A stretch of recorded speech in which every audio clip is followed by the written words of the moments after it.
On a comme l'impression qu'on a de plus en plus de nouvelles personnes dans nos services, ce qui ne veut pas dire que ce sont de nouvelles personnes en situation de rue, mais que ce sont des nouvelles personnes qui viennent nous demander de l'aide. C'est sûr qu'il y a une augmentation de l'itinérance visible, ça on ne va pas se le cacher.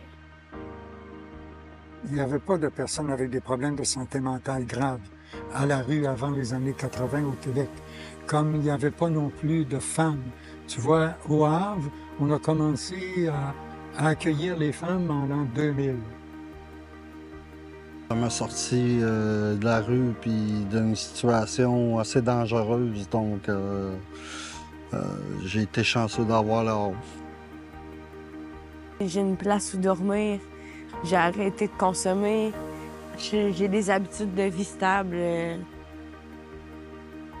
faut attendre l'année 2000 avant que la conscience devienne claire pour tout le monde qu'il y avait un problème à Trois-Rivières, parce que c'était pas visible.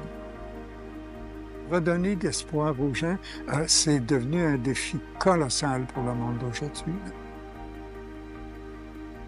On voit des personnes qui ont un emploi et qui sont obligées de faire le choix entre je mange ou je me loge. Leur projet de vie pour créer un plan d'action avec eux autres pour pouvoir par la suite se diriger vers la relocalisation, parce que ça, c'est pas juste les relocaliser, c'est de travailler tout ce qui est alentour pour créer un filet de sécurité solide pour par la suite, un coup qu'ils sont en logement, bien, qu'ils soient capables de maintenir le logement. Est-ce que tu es capable de garder un logement? Oui, non. Si la réponse est non, eh ben on va prendre le temps de t'accompagner pour acquérir ou réacquérir des habiletés sociales qui vont te permettre de rester de façon durable dans la solution qui va être proposée au sortir de nos services. Les sleeping bags sont des choses qui sont vraiment utiles parce que Centre Havre a une capacité d'usagers qu'on peut rentrer et il va toujours en rester à l'extérieur. Donc, ces usagers-là, on leur donne des sleeping bags, des couvertures, des endroits où aller le temps qu'ils puissent revenir vers nous. Il a le droit de rester dans la rue.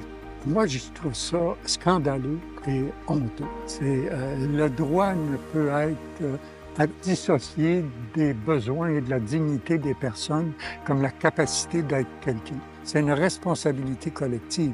Les gens sont malades, ils ont des problèmes de santé physique, ils ont des problèmes de santé mentale. On a une épidémie d'addiction, tu sais, qui est généralisée, là, qui fait des morts régulièrement.